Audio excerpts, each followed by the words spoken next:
Welcome to the channel for jobs. अस्सलाम वालेकुम dear viewers. Pakistan navy as a civilian test preparation 2023।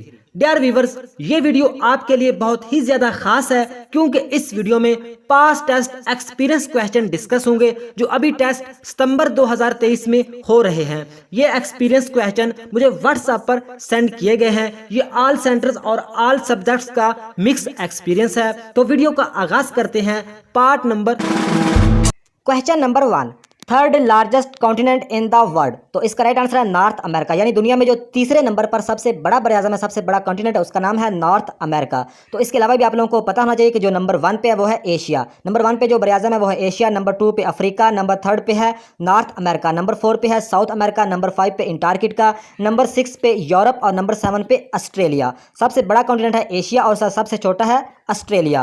और आप लोगों को इस बात का भी पता होना चाहिए कि जो सबसे ज़्यादा कंट्रीज़ हैं वो है अफ्रीका में, तकरीबन 54 के लगभग कंट्रीज़ हैं। और एशिया में अगर बात करें तो सिर्फ 44 या 45 कंट्रीज़ हैं। तो कंट्रीज़ सबसे ज़्यादा किस बरआज़म में? सेकंड बरआज़म अफ्रीका में सबसे ज़्यादा कंट्रीज़ हैं। अगर बात करें यूरोप की तो यूरोप में कोई सहरा, कोई डेजर्ट नहीं है। तो दुनिया का जो सबसे बड़ा सहरा है वो है Sahara desert, SAHARA। Sahara desert दुनिया का सबसे बड़ा सहरा का नाम है, सहारा डेजर्ट। तो नेक्स्ट क्वेश्चन है current president of India in 2023। तो 2023 में जो इंडिया का करंट सदर है उसका क्या नाम है? तो उसका नाम है द्रौपदी मुर्मू। ये एक फीमेल औरत है जो इंडिया की फिलहाल 2023 में सदर है। तो इसको आप लोगों ने, इस नाम को अभी आप लोगों ने याद करना होगा, द्रौपदी मुर्मू। तो अगर बात करें इंडिया का जो इस वक्त PM यानी प्राइम मिनिस्टर है, वजीर आजम है, तो वो है नरेंद्र मोदी।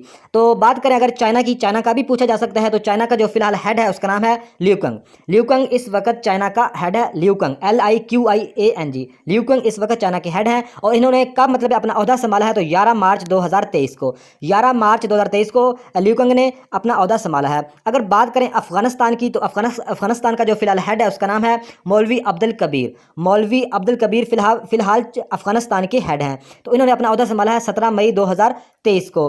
तो इसके अलावा अगर बात की जाए पाकिस्तान की तो पाकिस्तान के जो करंट अफेयर की मैंने एक बहुत डिटेल से वीडियो बनाई हुई है। इसके अलावा अगर और भी आप मतलब एक अच्छी तरह तैयारी करना चाहते हैं तो इस वीडियो की डिस्क्रिप्शन में एक प्लेलिस्ट का लिंक दूंगा। उसमें तकरीबन 23 या 24 वीडियो है। उसमें करंट अफेयर को, इसके अलावा जनरल नॉलेज को, इस्लामिक स्टडी को, इंटेलिजेंस के वर्बल और नॉन वर्बल पार्ट को फुल अच्छी तरह एक्सप्लेन किया है। कंप्यूटर को, फिजिक्स को, मैथ को, सभी तरह के आप लोगों को मोस्ट इंपॉर्टेंट क्वेश्चन वाली वीडियोस मिल जाएंगी। अगर आप लोगों की तैयारी कम है तो उस प्लेलिस्ट को लाजमी आप लोगों ने फॉलो करना होगा। तो बाकी इस जो एक्सपीरियंस मैं सेंड करता हूँ इसको भी अच्छी तरह सुना करो क्योंकि इसमें से भी काफ़ी क्वेश्चन आप लोगों के टेस्ट में आते हैं। आप लोगों का जो Pakistan navy as a civilian कोई भी टेस्ट है इजीली पास हो जाएगा। तो नेक्स्ट क्वेश्चन है 4 + 4 डिवाइड 4। तो ये किसके इक्वल है? तो इस सवाल को हल करने से पहले आप लोगों को कुछ बताना चाहता हूं कि मैथ की अगर बात करें तो मैथ में सबसे पहले तकसीम को हल किया जाता है, उसके बाद ज़रब को हल करते हैं, उसके बाद जमा को हल करते हैं, उसके बाद नफ़ी को। इसके अलावा अगर बात करें ब्रैकेट्स की तो सबसे पहले बड़ी ब्रैकेट्स को हल किया जाता है, फिर उसके बाद दरमियानी ब्रैकेट्स को हल किया जाता है और एंड पर छोटी ब्रैकेट्स को हल किया जाता है। तो अब इस सवाल को हल करते हैं, बहुत ही आप लोगों को मतलब है कि ईजिली आपको समझ आ जाएगी। तो सबसे पहले तकसीम को हल करेंगे तो 4 को 4 से तकसीम किया तो इसका जवाब कितना आया? 1 आया। तो 4 में 1 को हम प्लस कर देंगे, इसका राइट आंसर आ जाएगा 5, यानी जो हमारा राइट आंसर बनता है वो बनता है 5। तो नेक्स्ट क्वेश्चन है it has been raining dash morning. तो इसमें इसका जो राइट आंसर है वो है SIN सेंस। इसका राइट आंसर है सेंस।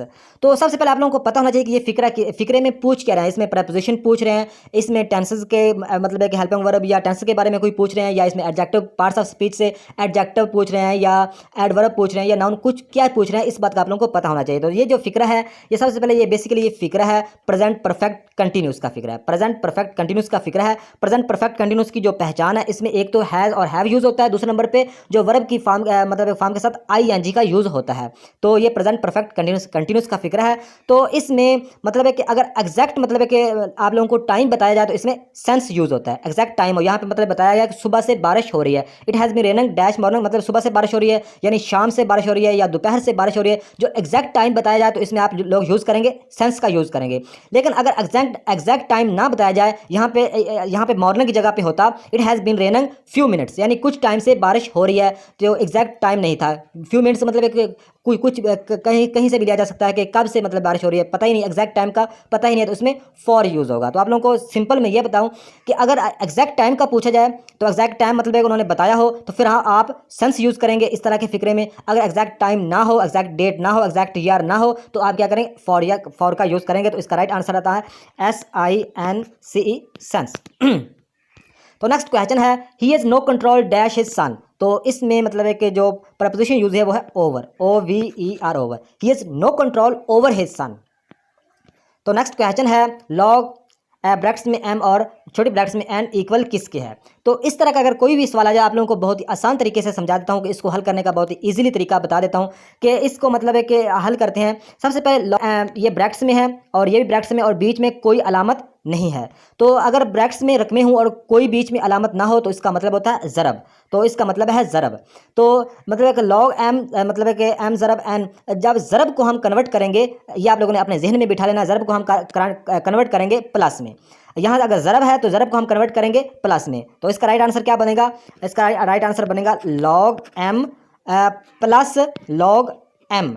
मतलब है कि इसका राइट आंसर मतलब है कि सिंपल बनेगा m प्लस n, प्लस आ जाएगा। अगर मिसाल के तौर पर यहाँ पे माइनस होता तो हम इसको फिर हम इसको कन्वर्ट किस में करते, तो फिर हम इसको कन्वर्ट करते m ओवर n, यानी तकसीम में कन्वर्ट करते। तो उम्मीद है कि आप लोगों को समझ आई होगी। अगर यहाँ पे मतलब ज़रब को आप लोगों ने कन्वर्ट कर देना है प्लस में और आपने माइनस को आप लोगों ने कन्वर्ट कर देना है तकसीम में, तो ये आप लोगों ने याद रखना है। तो इस तरह का कोई भी क्वेश्चन है कि आप इजीली हल कर सकोगे। तो नेक्स्ट क्वेश्चन है, एरिया ऑफ स्क्वायर। तो इसका राइट आंसर है πr/2, यानी इसमें वो पूछ रहे हैं कि जो स्क्वायर है इसका एरिया क्या है, इसका एरिया मतलब है कि क्या है, तो इसका एरिया है πr/2। नेक्स्ट क्वेश्चन है, if the sum of two angles 90 degree then angles are called. तो इसका राइट आंसर है कम्प्लीमेंट्री। यानी इस सवाल में ये पूछ रहे हैं कि जो मतलब है कि 90 डिग्री एंगल्स, यानी जो 90 डिग्री का जाविया होता है उसको क्या कहते हैं सिंपल अल्फाज में, तो उसको कहते हैं कम्प्लीमेंट्री, उसको कम्प्लीमेंट्री एंगल्स कहते हैं। लेकिन अगर आप लोगों से मतलब है कि 180 डिग्री का जाविया पूछा जाए तो 180 डिग्री के जाविये को यानी 180 डिग्री के जाविये को हम सप्लीमेंट्री कहते हैं। तो ये भी आप लोगों ने याद रखना है। यानी 90 डिग्री का पूछा जाए जाविया, 90 डिग्री का जो जाविया है वो है कम्प्लीमेंट्री कहलाता है, और 180 डिग्री का जो जाविया वो क्या कहलाता है, वो सप्लीमेंट्री जाविया कहलाता है। तो नेक्स्ट क्वेश्चन है, व्हेन पाकिस्तान ज्वाइन OIC। तो इस सवाल में हमें ये बताना है कि पाकिस्तान ने जो मतलब OIC को कब ज्वाइन किया था। तो पाकिस्तान ने OIC को 1969 यानी 1969 में मतलब है कि ज्वाइन किया था। तो आप लोगों को इस बात का भी पता होना चाहिए कि 1969 में ही 22 से 25 सितंबर 1969 को ही OIC की बुनियाद रखी गई थी और पहली दफ़ा ही पाकिस्तान मतलब ज्वाइन किया। यानी OIC को बनाने में पाकिस्तान का भी बहुत बड़ा हाथ था। तो OIC को पाकिस्तान ने कब ज्वाइन किया, 22 से 25 सितंबर 1969। सिर्फ आप लोगों ने एग्जैक्ट डेट याद रखनी है, 1969 में OIC को ज्वाइन किया गया। तो OIC की जो फर्स्ट मीटिंग थी वो कहाँ पे हुई थी, OIC की जो OIC यानी OIC का कब कहाँ पे बनी थी, तो वो रबात में OIC बनी थी। और OIC में कितनी कंट्रीज हैं, तकरीबन OIC में 57 कंट्रीज हैं, 57 कंट्रीज हैं OIC में। तो OIC का जो हेड क्वार्टर है वो कहाँ पे है, तो OIC का हेड क्वार्टर है जद्दा, सऊदी अरेबिया में। जो OIC का हेड क्वार्टर है वो कहाँ पे है, जद्दा, सऊदी अरेबिया में है। तो अब आप लोगों को इस बात का भी पता होना चाहिए कि OIC की फुल फॉर्म क्या है। तो OIC की फुल फॉर्म है ऑर्गेनाइजेशन ऑफ इस्लामिक कोऑपरेशन, और organisation of Islamic cooperation OIC की फुल फॉर्म है। तो नेक्स्ट क्वेश्चन है, lights is a form of. तो इसका राइट आंसर है light is a form of energy. Light किसकी फॉर्म है, एनर्जी की। लेकिन एनर्जी क्या करती है, दैट ट्रेवल्स एट वेव्स, यानी जो एनर्जी ट्रेवल्स करती है वेव्स में। तो light is a form of energy, तो ये आप लोग याद रखना है। तो नेक्स्ट क्वेश्चन है, यूनिट ऑफ कैपेसिटेंस। तो यूनिट जो कैपेसिटेंस का वो क्या है, वो है फैरड, FARAD, फैरड। तो नेक्स्ट क्वेश्चन है, ओम लॉ V इक्वल। तो ओम लॉ में V किसके इक्वल है, तो VIR के इक्वल है। V किसके इक्वल है, ओम लॉ V इक्वल IR। तो नेक्स्ट क्वेश्चन है, trade unit of electrical energy is. तो इसका राइट आंसर है kWh। जो ट्रेड यूनिट इलेक्ट्रिकल एनर्जी का वो है K किलो W वाट, H का मतलब आवर, किलोवाट पर आवर। तो नेक्स्ट क्वेश्चन है, the tendency of a body is. तो इसका राइट आंसर है इनर्शिया।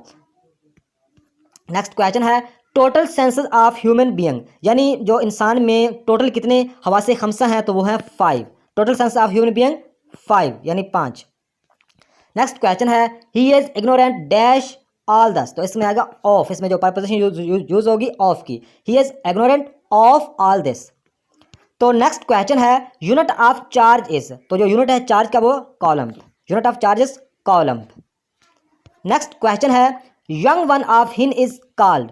तो जो इस सवाल में वो ये पूछ रहे हैं, ये वर्बल इंटेलिजेंस का क्वेश्चन है कि हिन मतलब है कि जब यंग होती है, जवान होती है, यानी हिन के बच्चे को हम क्या बोलते हैं, तो हिन के बच्चे को हम चिकन यानी चूजा बोलते हैं। इसका राइट आंसर है चिकन। तो नेक्स्ट क्वेश्चन है lands of profits of which country. तो इसका राइट आंसर है फ़लस्तीन, यानी जो मतलब है कि जो जहाँ पे सबसे ज़्यादा प्रॉफिट्स दफन है या सबसे ज़्यादा प्रॉफिट्स मतलब हैं, तो वो क्या है, फ़लस्तीन। यानी फ़लस्तीन की कंट्री को, फ़लस्तीन को लैंड्स ऑफ प्रॉफिट्स कहा जाता है, यानी अंबिया की सरजमीन। तो नेक्स्ट क्वेश्चन है नावल चीफ ऑफ पाकिस्तान। तो जो 2023 में फिलहाल जो नावल है चीफ पाकिस्तान के, वो है एडमिरल अमजद खान नियाजी। तो वो नीचे जो प्लेलिस्ट है का लिंक है, उसमें सारे मतलब है कि इंपॉर्टेंट करंट अफेयर जो पाकिस्तान नेवी, एयरफोर्स, आर्मी सभी के तफसील से बताएँ। और करंट जो हेड है पाकिस्तान का, वज़ीर आज़म, जो करंट कबीना है, फेडरल मिनिस्टर, सभी की डिटेल से वीडियो बनाई हुई है। तो वो लाजमी विजिट करो प्लेलिस्ट को और इजीली अपना टेस्ट पास करो पाकिस्तान नेवी का। तो नेक्स्ट क्वेश्चन है बेनज़ीर भुट्टो बड़ी डेन, यानी इस सवाल में वो ये पूछ रहे हैं कि जो बेनज़ीर भुट्टो कहाँ पे दफन है। तो बेनज़ीर भुट्टो दफन है गढ़ी खुदा बख्श में। बेनज़ीर भुट्टो कहाँ दफन है, गढ़ी खुदा बख्श में। लेकिन इस बात का भी आप लोगों को पता होना चाहिए, बेनज़ीर भुट्टो पैदा हुई थी 21 जून 1953 को बेनज़ीर भुट्टो पैदा हुई थी कराची में। 21 जून 1953 को बेनज़ीर भुट्टो पैदा हुई थी कराची में। और बेनज़ीर भुट्टो ने वफ़ात पाई 27 दिसंबर 2007 को। बेनज़ीर भुट्टो ने वफ़ात पाई 27 दिसंबर 2007 को रावलपिंडी में। और कहाँ पे दफन है, गढ़ी खुदा बख्श में। तो नेक्स्ट क्वेश्चन है हाउ मैनी न्यूक्लियर टेस्ट इन पाकिस्तान। तो पाकिस्तान ने न्यूक्लियर टेस्ट कितने किए थे, इस सवाल में हमें ये बताना है। तो 5। पाकिस्तान ने जो न्यूक्लियर टेस्ट किए थे 5 किए थे। कब किए थे, 28 मई 1998 को। 28 मई 1998 को, 1998 को। ये आप लोगों ने एग्जैक्ट डेट याद रखनी है कि पाकिस्तान ने न्यूक्लियर टेस्ट कितने किए थे, 5 किए थे। कब किए थे, 28 मई 1998 को। और कहाँ पे किए गए थे, चागी में, जो कि चागी जो डिस्ट्रिक्ट है वो बलूचिस्तान में वाक़ है। चागी में ये 5 टेस्ट किए गए थे। और इसका जो टाइम है, टाइम भी आप लोगों को बता देता हूँ, 3:15 पर पहला जो मतलब टेस्ट किया गया था 28 मई 1998 को। नेक्स्ट क्वेश्चन है right the base of minus brackets में नफी 5 की जो स्क्वायर 2। तो इसका राइट आंसर है -5। यानी इस बारे में वो ये पूछ रहे हैं, बेस पूछ रहे हैं। तो इसमें बेस मतलब है कि ये जो -5 है ये बेस है। सिंपल हम इसका जवाब यही ना, -5 मतलब बेस इसकी निकाल के दे देंगे। लेकिन मतलब एक एक्सपोनेंट्स, ये जो ऊपर स्क्वायर है इसको हम एक्सपोनेंट्स कहते हैं। तो अगर एक्सपोनेंट्स का मतलब पूछा जाता तो फिर इसको हल करना था। अगर इसको मतलब इस सवाल को हल करने का कहा जाए तो हम किस तरह हल करेंगे। हम इसको हल करने का बहुत ही सिंपल तरीका है कि हम जो -5 है इसको जो ऊपर स्क्वायर 2 है, तो 5 × 5 यानी 2 दफ़ा 5 को हम ज़रब करेंगे तो इसका जवाब निकल आएगा। तो नेक्स्ट क्वेश्चन है Sajid said Azim as the son of the only brother of his father wife. How is Azim to Sajid relationship. तो इसका राइट आंसर है कज़न। तो इस सवाल को आप लोगों ने समझना है। इस सवाल में ये कह रहे हैं, साजिद कह रहा है कि अजीम मतलब है कि Azeem as the son of only brother of his father's wife, यानी जो अजीम है यो मतलब है कि मेरे अजीम है मेरे बाप की, मेरे अजीम है जो है वो मेरे बाप की जो वाइफ है उसके भाई का बेटा है। तो उसका जो इनका जो आपस में क्या रिश्ता है अजीम और साजिद का, तो ये आपस में कज़न है। तो इस सवाल को आप लोगों ने थोड़ा सा दोबारा समझना होगा कि साजिद कह रहा है कि जो अजीम है ये क्या है, ये मेरी जो मतलब है कि मेरे फादर की वाइफ, यानी मेरे फादर की वाइफ यानी मेरी माँ। तो मेरी माँ का जो भाई है उसके मतलब है कि जो बेटा है अजीम। तो इन साजिद और अजीम का क्या रिश्ता है, उनका आपस में कज़न का रिश्ता है। उम्मीद है कि आप लोगों को इस सवाल की समझ आई होगी। अगर ना आई हो तो बताइएगा, नेक्स्ट वीडियो में इस सवाल को दोबारा एक्सप्लेन डिटेल से कर दूंगा। तो नेक्स्ट क्वेश्चन है स्मॉलेस्ट डैम ऑफ पाकिस्तान। तो पाकिस्तान का जो स्मॉलेस्ट डैम है वो है वर्षक डैम। और पाकिस्तान का जो सबसे बड़ा डैम है वो है तरबेला डैम, जो कि KPK में वाक़ है। KPK का इलाका है हरीपुर, वहाँ पे वाक़ है। और पाकिस्तान का दूसरा बड़ा डैम है मंगला डैम, जो कि पंजाब में वाक़ है झेलम दरिया पर। तो नेक्स्ट क्वेश्चन है टोटल नंबर ऑफ वर्सेस इन होली कुरान। तो कुरान मजीद में टोटल कितनी आयत हैं, तो वहाँ 6666। और रुकू कितने हैं, रुकू है 540 या 558। तो नेक्स्ट ये थी आज की वीडियो। नेक्स्ट वीडियो तक खुदा हाफिज़।